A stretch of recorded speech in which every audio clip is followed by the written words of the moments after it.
हमारे चारों ओर हर पल एक तरह का अदृश्य डांस चल रहा है, एटम्स और मॉलिक्यूल्स का। कभी कोई पार्टनर बदल रहा है, कभी कोई ग्रुप में शामिल हो रहा है, तो कभी कोई ग्रुप टूट के बिखर रहा है। सही कहा। लोहे पर जंग लगने से लेकर हमारे पेट में खाना पचने तक सब इसी डांस का हिस्सा है। आज हमारे पास जो नोट्स हैं वो इन्हीं केमिकल रिएक्शंस के बारे में है। बिल्कुल। और हमारा मिशन है कि हम सिर्फ इनके नाम न रटें, बल्कि इस डांस के पीछे की जो पूरी कोरियोग्राफी है उसे समझें। और इस कोरियोग्राफी को समझने की शुरुआत एक बहुत ही दिलचस्प सवाल से होती है, जो अक्सर प्रैक्टिकल लैब्स में पूछा जाता है। हाँ, मेरे दिमाग में भी वही सवाल घूम रहा था। नोट्स में लिखा है कि मैग्नीशियम रिबन को जलाने से पहले उसे सैंड पेपर से रगड़कर साफ करना जरूरी है। यह थोड़ा अजीब लगता है, क्योंकि वो तो बस एक धातु का टुकड़ा है, उसे साफ क्यों करना? बिल्कुल सही सवाल। और इसका जवाब ही एक तरह से केमिकल रिएक्शंस की दुनिया का दरवाजा खोलता है। अच्छा। हाँ, देखिए, मैग्नीशियम एक बहुत क्रियाशील यानी रिएक्टिव धातु है। जब वो हवा के संपर्क में आता है तो वो हवा में मौजूद ऑक्सीजन से चुपचाप दोस्ती कर लेता है। हाँ, और इस दोस्ती से उसके ऊपर मैग्नीशियम ऑक्साइड यानी MgO की एक पतली सफेद और बहुत जिद्दी परत बन जाती है। ये परत एक सुरक्षा कवच की तरह काम करती है, जो मैग्नीशियम को जलने से रोकती है। हाँ बिल्कुल, उसे ऑक्सीजन से और ज्यादा तेजी से रिएक्ट करने से रोकती है। अच्छा, तो मतलब हम उसे जलाने की कोशिश कर रहे हैं और उसके ऊपर पहले से ही एक जली हुई परत मौजूद है। सही पकड़ा। तो सैंडपेपर से हम बस उस पुरानी परत को हटाते हैं ताकि असली चमकदार मैग्नीशियम सामने आ सके। एकदम सही। हम उस सुरक्षा कवच को हटा रहे हैं ताकि असली रिएक्शन हो सके। और यहीं से हमारी आज की बातचीत का पहला पड़ाव शुरू होता है। आखिर ये केमिकल रिएक्शन होता क्या है? हाँ, ये मेरा अगला सवाल था। सर, अगर बहुत आम भाषा में समझना हो तो ये केमिकल रिएक्शन आखिर है क्या? मतलब हम कैसे कह सकते हैं कि यहाँ कोई केमिकल बदलाव हुआ है, सिर्फ फिजिकल नहीं? बहुत बढ़िया सवाल। देखिए, पानी का बर्फ बनना एक फिजिकल बदलाव है। सही है। पानी अब भी पानी ही है, H2O, बस उसका रूप बदला है।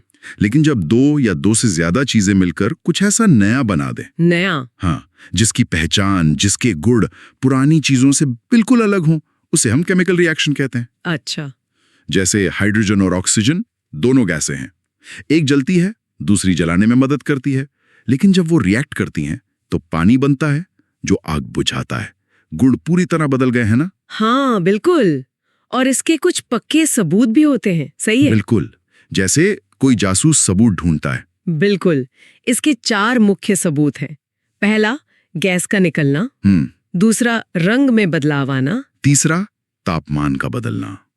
या तो चीज गर्म हो जाएगी, जिसे एक्सोथर्मिक कहते हैं, हाँ, या ठंडी हो जाएगी, जिसे एंडोथर्मिक कहते हैं। और चौथा, 2 लिक्विड्स को मिलाने पर अचानक एक सॉलिड चीज का बन जाना, वही प्रेसिपिटेट या तलछट। बिल्कुल। ये संकेत बताते हैं कि पर्दे के पीछे जरूर कोई केमिकल ड्रामा हुआ है। और इस पूरे ड्रामे को कागज पे लिखने के तरीके को केमिकल इक्वेशन या रासायनिक समीकरण कहते हैं, जैसे Mg+O2 MgO। सही। ये उस पूरी घटना की एक तरह से शॉर्ट हैंड स्क्रिप्ट है। हाँ। लेकिन इस स्क्रिप्ट का एक बहुत जरूरी नियम है। क्या? इसे बैलेंस्ड होना चाहिए। हाँ, ये बैलेंसिंग वाला हिस्सा थोड़ा कंफ्यूजिंग लगता है। मतलब क्यों जरूरी है कि तीर के दोनों तरफ हर चीज बराबर हो? ये विज्ञान के सबसे बुनियादी नियमों में से एक पर आधारित है, द्रव्यमान संरक्षण का नियम, law of conservation of mass. ये नियम कहता है कि आप किसी केमिकल रिएक्शन में न तो कोई नया एटम बना सकते हैं और ना ही किसी एटम को नष्ट कर सकते हैं। अच्छा। आप सिर्फ उनकी जोड़ियां बदल सकते हैं। तो जितने एटम आपने रिएक्शन में डाले थे उतने ही आपको आखिर में मिलने चाहिए। मतलब ये एक तरह की केमिकल अकाउंटिंग है, डेबिट और क्रेडिट बराबर होना चाहिए।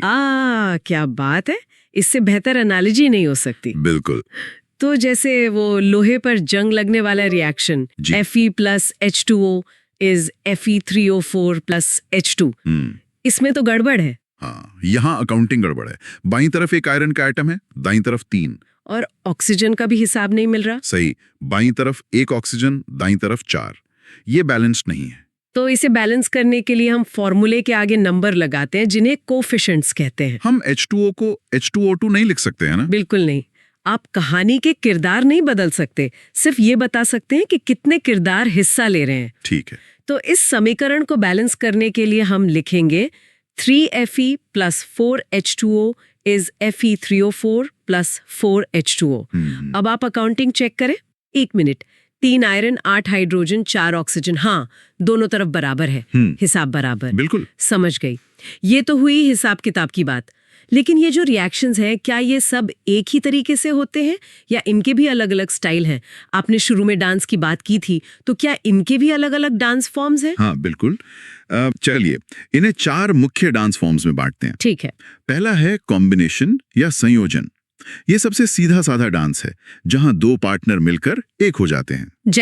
जैसे बिना बुझा चूना CaO जब पानी H2O से मिलता है तो वो मिलकर बुझा हुआ चूना CaOH2 बना लेते हैं।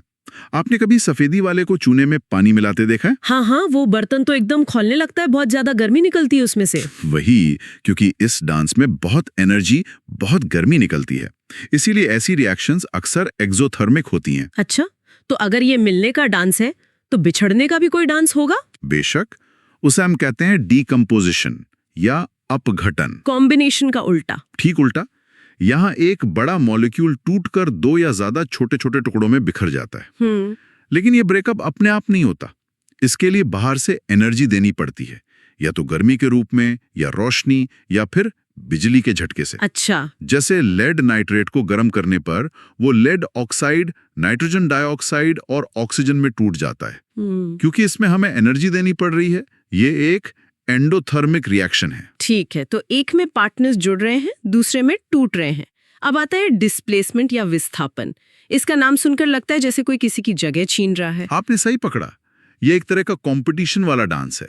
इसमें एक ज्यादा दमदार, ज्यादा रिएक्टिव एलिमेंट आता है और किसी कंपाउंड में से कमजोर एलिमेंट को हटाकर उसकी जगह खुद ले लेता है। मतलब कोई रैंकिंग होती है इनकी? हाँ बिल्कुल, इसे रिएक्टिविटी सीरीज कहते हैं, और इस सीरीज में जिंक कॉपर से ऊपर आता है, यानी ज्यादा रिएक्टिव है। अच्छा। तो जब हम जिंक की कील को नीले रंग के कॉपर सल्फेट के घोल में डालते हैं तो जिंक कॉपर को धक्का देकर उसकी जगह ले लेता है और खुद जिंक सल्फेट बना लेता है। हाँ, जो कि रंगहीन होता है और बेचारा कॉपर अकेला रह जाता है। नतीजा, घोल का नीला रंग धीरे धीरे गायब हो जाता है। ये तो दिलचस्प है।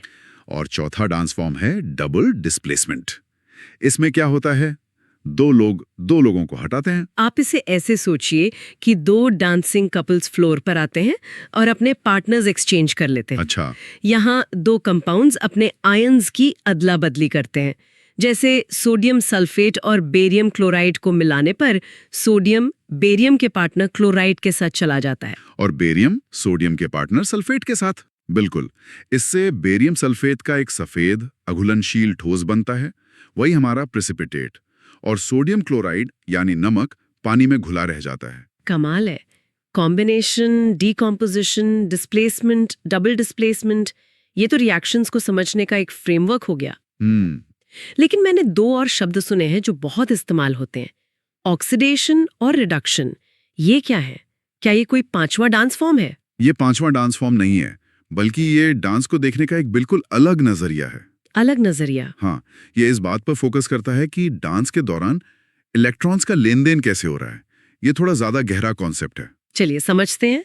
ऑक्सीडेशन क्या है? देखिए, पुरानी परिभाषा के हिसाब से जब किसी चीज में ऑक्सीजन जुड़ जाए या हाइड्रोजन निकल जाए तो वो ऑक्सीडेशन है। जैसे मैग्नीशियम वाले केस में हुआ था। बिल्कुल, मैग्नीशियम में ऑक्सीजन जुड़कर मैग्नीशियम ऑक्साइड बना तो हम कहेंगे मैग्नीशियम का ऑक्सीडेशन या उपचयन हुआ है। ठीक है। लेकिन मॉडर्न और ज्यादा सटीक परिभाषा इलेक्ट्रॉन्स पर आधारित है। Loss of electrons is oxidation.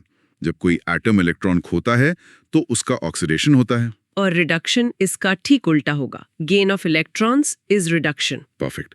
जब किसी चीज से ऑक्सीजन निकल जाए या हाइड्रोजन जुड़ जाए, या सबसे सटीक, जब कोई एटम इलेक्ट्रॉन हासिल करे तो उसका रिडक्शन या अपचयन होता है। कोई उदाहरण? हाँ, अगर हम गर्म कॉपर ऑक्साइड CuO पर हाइड्रोजन गैस डालें तो हमें कॉपर और पानी मिलता है। यहाँ कॉपर ऑक्साइड ने अपनी ऑक्सीजन खो दी तो उसका रिडक्शन हो गया। तो क्या ये दोनों प्रक्रियाएं अलग-अलग होती हैं? मतलब क्या कोई सिर्फ ऑक्सीडाइज हो सकता है बिना किसी को रिड्यूस किए? नहीं, और यही इस कहानी का सबसे खूबसूरत हिस्सा है। अच्छा। ऑक्सीडेशन और रिडक्शन हमेशा साथ साथ होते हैं। ये एक ही सिक्के के 2 पहलू हैं। अगर कोई एक एटम इलेक्ट्रॉन खो रहा है तो कोई दूसरा उन इलेक्ट्रॉन्स को हासिल कर रहा होगा। बिल्कुल, ये लेन देन हमेशा साथ होता है। इसीलिए ऐसी रिएक्शंस को मिला के रीडॉक्स रिएक्शन कहते हैं। अच्छा, तो उस कॉपर ऑक्साइड वाले उदाहरण CuO + H2 में रिडॉक्स कैसे हो रहा है? CuO का तो रिडक्शन हो रहा है, ये समझ आया। अब हाइड्रोजन की तरफ देखिए। रिएक्शन से पहले वो H2 था, रिएक्शन के बाद वो पानी H2O बन गया, मतलब उसे ऑक्सीजन मिल गई। तो हाइड्रोजन का क्या हुआ? ऑक्सीडेशन। अरे वाह! तो एक ही रिएक्शन में कॉपर ऑक्साइड का रिडक्शन हो रहा है और हाइड्रोजन का ऑक्सीडेशन। ठीक समझे। और यहीं से दो नए किरदारों की एंट्री होती है, ऑक्सीडाइजिंग एजेंट और रिड्यूसिंग एजेंट। ओके। जो दूसरे को ऑक्सीडाइज करे और खुद रिड्यूस हो जाए, वो है ऑक्सीडाइजिंग एजेंट। हमारे उदाहरण में CuO ने हाइड्रोजन को ऑक्सीडाइज किया, तो CuO एक ऑक्सीडाइजिंग एजेंट है। और जो दूसरे को रिड्यूस करे और खुद ऑक्सीडाइज हो जाए, वो रिड्यूसिंग एजेंट होगा। मतलब हाइड्रोजन ने CuO को रिड्यूस कर दिया, तो हाइड्रोजन एक रिड्यूसिंग एजेंट है। तो सीधी सी बात है, जिसका रिडक्शन होता है वो ऑक्सीडाइजिंग एजेंट है और जिसका ऑक्सीडेशन होता है वो रिड्यूसिंग एजेंट है। आपने पूरी तरह से इसे समझ लिया है। ये रिडॉक्स का कॉन्सेप्ट ही है जो बैटरी से लेकर हमारे सांस लेने तक हर चीज को चलाता है। सर, क्या ये रिडॉक्स अभिक्रियाएं सिर्फ लैब में ही होती हैं या हमारी रोजमर्रा की जिंदगी में भी इनके कुछ बड़े उदाहरण हैं? हमारी रोजमर्रा की जिंदगी इन्हीं रिडॉक्स रिएक्शन से भरी पड़ी है। दो सबसे आम और थोड़े परेशान करने वाले उदाहरण हैं, संक्षारण यानी करोजन, जंग लगना। हाँ, और दूसरा है विकृति गंधिता यानी रेंसिडिटी। संक्षारण मतलब लोहे पर जंग लगना है ना? हाँ, जंग लगना इसका सबसे बड़ा उदाहरण है। ये असल में लोहे का धीमा धीमा ऑक्सीडेशन ही है।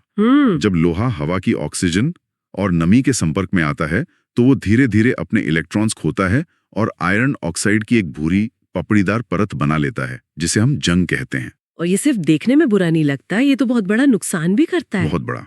एक अनुमान के मुताबिक किसी भी विकसित देश की जीडीपी का लगभग 3 से 4% हिस्सा सिर्फ संक्षारण से होने वाले नुकसान और उसकी रोकथाम पर खर्च हो जाता है। 3 से 4%? ये तो बहुत ज्यादा है। बिल्कुल। इसीलिए हम पेंट करते हैं, तेल लगाते हैं या जिंक की परत चढ़ाते हैं, जिसे गैल्वेनाइजेशन कहते हैं। सर, एक बात और, एल्यूमिनियम तो लोहे से ज्यादा रिएक्टिव होता है ना? हाँ, होता है। तो उस पर तो और जल्दी जंग लगना चाहिए, पर हमारे घरों में एल्यूमिनियम के बर्तन, खिड़कियां, उन पर तो ऐसा कुछ नहीं होता। क्या बात है, बहुत अच्छा सवाल है। क्योंकि एल्यूमिनियम बहुत होशियार है। होशियार? हाँ, जैसे ही वो हवा के संपर्क में आता है, वो फौरन ऑक्सीडाइज होकर अपने ऊपर एल्यूमिनियम ऑक्साइड की एक बहुत ही पतली, मजबूत और पारदर्शी परत बना लेता है। ओह। ये परत एक टाइट फिटिंग सुरक्षा कवच की तरह होती है, जो अंदर के एल्यूमिनियम को और ऑक्सीडाइज होने से बचाती है। लोहे की जंग पपड़ीदार होती है, वो झड़ जाती है। एल्यूमिनियम का कवच टिका रहता है। वाह, मतलब एक धातु का ऑक्सीडेशन उसे बचाता है। हाँ। और दूसरी का उसे नष्ट कर देता है। अब बात करते हैं विकृति गंधिता या रेंसिडिटी की। ये शब्द सुनने में ही खराब लग रहा है। और इसका असर भी वैसा ही होता है। आपके घर में रखे चिप्स का पैकेट अगर खुला रह जाए या पुराना घी, कुछ समय बाद उसमें से एक अजीब सी महक आने लगती है। हाँ, वो बासी स्वाद और महक। वो बासी स्वाद और महक तेल और फैट के ऑक्सीडेशन की वजह से आते हैं। हवा की ऑक्सीजन इन फैटी एसिड्स पर हमला करती है और उन्हें तोड़ देती है। और ये सिर्फ स्वाद की बात नहीं है, सेहत की भी बात है ना? बिल्कुल। ऑक्सीडेशन की इस प्रक्रिया में फ्री रेडिकल्स बनते हैं, जो सेहत के लिए अच्छे नहीं माने जाते। तो जब हम कहते हैं कि बासी तेल नहीं खाना चाहिए, उसके पीछे यही ठोस रसायन विज्ञान है। तो जो चिप्स के पैकेट में इतनी हवा भरी होती है, वो इसे रोकने के लिए होती है। हाँ, लेकिन वो हवा नहीं होती। अगर उसमें ऑक्सीजन भर देंगे तो चिप्स और जल्दी खराब होंगे। तो फिर क्या होता है? उस पैकेट में नाइट्रोजन भरी जाती है। नाइट्रोजन एक अक्रिय यानी नॉन रिएक्टिव गैस है। वो ऑक्सीजन को पैकेट से बाहर रखती है और तेल को ऑक्सीडाइज होने से बचाती है। कमाल है। तो आज हमने रिएक्शंस के डांस फॉर्म से लेकर उनके पीछे की इलेक्ट्रॉन की अदला बदली तक को समझा और ये भी देखा कि ये रिएक्शंस कैसे हमारी दुनिया को बना और बिगाड़ रहे हैं। बिल्कुल। केमिकल रिएक्शन सिर्फ किताबों के पन्नों में कैद समीकरण नहीं है। वे एक जीती जागती लगातार चलने वाली प्रक्रिया है जो हमारे अस्तित्व का आधार है। ये सब वाकई बहुत दिलचस्प है और इस पूरी बातचीत से मेरे मन में एक सवाल और गहरा हो गया है। पूछिए। हमने डबल डिस्प्लेसमेंट की बात की, जहां आयंस अदला बदली करते हैं, जैसे एसिड और बेस की न्यूट्रलाइजेशन रिएक्शन में। HCl + NaOH। हाँ, और हमने रेडॉक्स की बात की, जहां इलेक्ट्रॉन्स का लेन देन होता है। सही। तो क्या न्यूट्रलाइजेशन जैसी रिएक्शंस जिसमें साफ तौर पर कोई ऑक्सीजन या हाइड्रोजन का ट्रांसफर नहीं दिख रहा, उसे भी रेडॉक्स के चश्मे से देखा जा सकता है? क्या हम हर आयन के चार्ज को देखकर पता लगा सकते हैं कि किसी ने इलेक्ट्रॉन खोया या पाया? या फिर कुछ डांस फॉर्म्स इतने अलग होते हैं कि उन्हें मिलाया नहीं जा सकता? मुझे लगता है इस पर सोचना काफी दिलचस्प होगा।